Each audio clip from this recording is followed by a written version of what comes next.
জনগণের সম্পদ চুরি করে নিজেরা ধনী আর বড়লোক হওয়ার জন্য নয়, রাষ্ট্র ক্ষমতায় মুসলমান যাবে আল্লাহর হুকুম আল্লাহর জমিনে বাস্তবায়ন করার জন্য।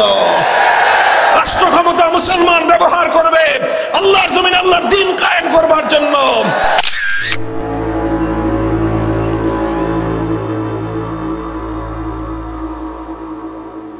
আতাউজ যাকাত, যাকাত ব্যবস্থা বাস্তবায়ন করা। আল্লাহ প্রদত্ত যে যাকাত ব্যবস্থা, তুখাযু মিন আগনিয়াইহিম ওয়া তুরাদ্দু আলা ফুকারাইহিম, যাকাতের মূল কথাই হলো প্রত্যেকটা সমাজের ধনিক শ্রেণী থেকে একটা পোরশন, একটা অংশ, তাদের সম্পদের একটা অংশ রাষ্ট্র গ্রহণ করে সেই সম্পদটাকে ওই সমাজের ওই এলাকার দরিদ্র জনগোষ্ঠীর মধ্যে বন্টন করে দেয়া। যাকাত ব্যবস্থা যদি কোনো সমাজে বাস্তবায়িত হয় তাহলে আল্লাহ পাকের প্রাকৃতিক নিজাম অনুযায়ী, আল্লাহ পাকের সৃষ্টিগত ব্যবস্থাপনা অনুযায়ী সেই সমাজে দারিদ্র বলতে কোনো কিছু থাকতে পারে না। সমাজের প্রত্যেকটা মানুষের মধ্যে অর্থনৈতিক ভারসাম্য তৈরি হবে। একদল মানুষ আঙ্গুল ফুলে কলা গাছ হবে, দেশে বিদেশে অজস্র হাজার হাজার কোটি টাকার সম্পদের পাহাড় গড়বে, বিদেশে বেগমপাড়া গড়বে, প্রত্যেক দেশে দেশে সুইস ব্যাংকে লক্ষ কোটি টাকার মজুদ করবে, আর দেশে সাধারণ মানুষ না খেয়ে মরবে। ইসলামী অর্থ ব্যবস্থা বাস্তবায়ন হলে অর্থনৈতিক বৈষম্যের কোনো সুযোগ থাকে না। এই জন্য আল্লাহ পাক রব্বুল আলামিন বলেছেন যে যদি আমি ইমানদারদেরকে রাষ্ট্র ক্ষমতা দান করি তাহলে তারা প্রথমেই নামাজ কায়েম করবে, এরপরে তারা যাকাত বাস্তবায়ন করবে। আমারু বিল মারুফ, সৎ কাজের আদেশ দিবে। একটা হলো সৎ কাজের দাওয়াত দেওয়া, সৎ কাজের আহ্বান করা, সৎ কাজের ওয়াজ করা, এটা হলো এক কাজ। সৎ কাজের আদেশ করা এটা আরেকটা কাজ।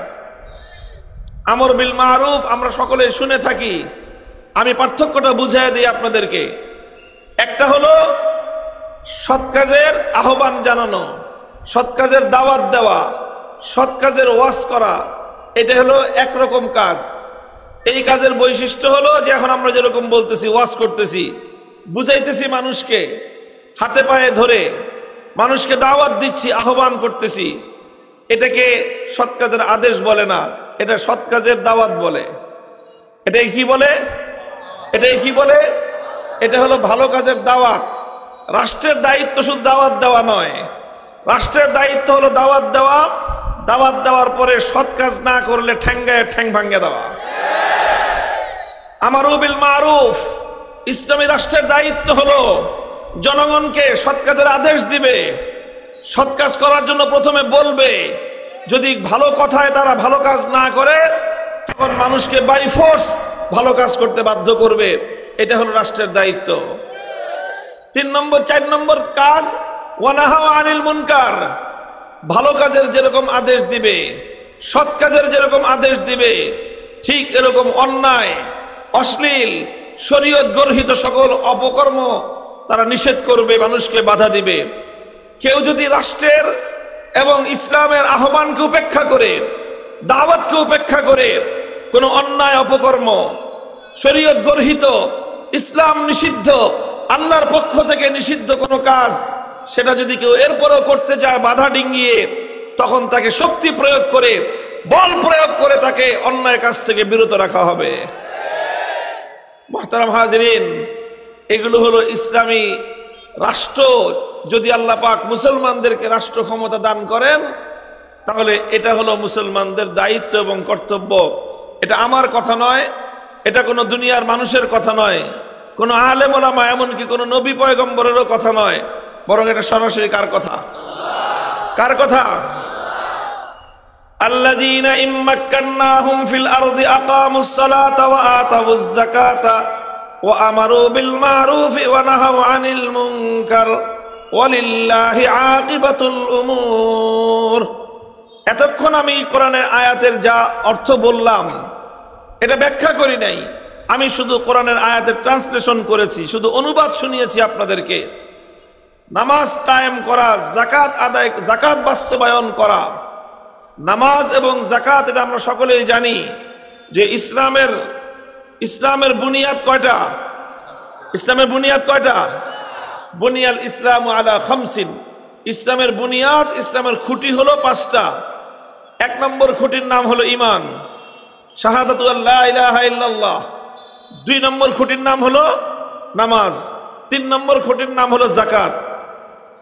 তাহলে ইসলামের যে পঞ্চস্তম্ভ, এই 5 স্তম্ভের 2 নম্বর এবং 3 নম্বর অর্থাৎ গুরুত্বপূর্ণ 2টা স্তম্ভ হলো নামাজ এবং যাকাত। কথা বলেন ঠিক কিনা?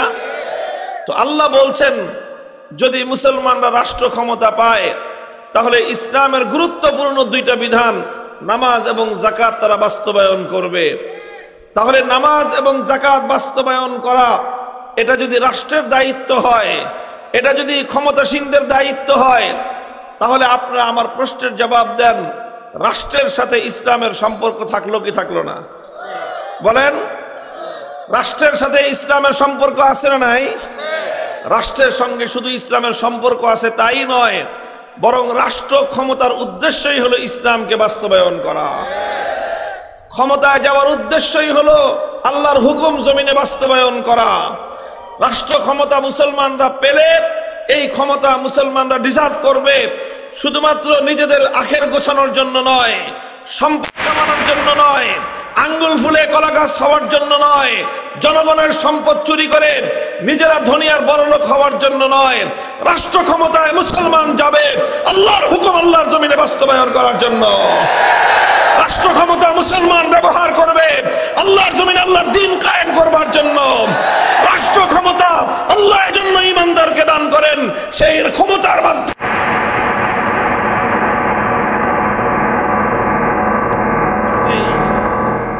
এই আয়াত স্পষ্ট ভাষায় যেই বার্তা প্রদান করে সেটা হলো যে মুসলমান যারা নাকি আল্লাহর কোরআনকে বিশ্বাস করে, যারা আল্লাহকে বিশ্বাস করে, তারা রাষ্ট্র ক্ষমতা পেলে এই ক্ষমতার মাধ্যমে তারা ইসলামকে প্রতিষ্ঠিত করবে। সুতরাং এই জন্যই আমরা বলি, এই জন্যই আমি একটা দ্ব্যর্থহীন সন্দেহাতীত ভাবে এই কথা অত্যন্ত জোর গলায় দ্ব্যর্থহীন ভাবে বলি, ইসলাম যারা মানবে মুসলমানের জন্য কশ্চিনকালেও সেকুলারিজম, ধর্মনিরপেক্ষ মতবাদ গ্রহণ করবার সুযোগ নাই। হিন্দু ধর্মাবলম্বী সে ধর্মনিরপেক্ষ হতে পারে, বৌদ্ধ ব্যক্তি বৌদ্ধ ধর্মের অনুসারী সে ধর্মনিরপেক্ষ সেকুলার হতে পারে, খ্রিস্টান সে ধর্মনিরপেক্ষ সেকুলার হতে পারে। মুসলমান কোনোদিন সেকুলার ধর্মনিরপেক্ষ মতবাদের রাজনীতি করতে পারে না। বলতে পারেন কারণ কি? হিন্দু বৌদ্ধ খ্রিস্টান পারলে মুসলমান পারবে না কেন?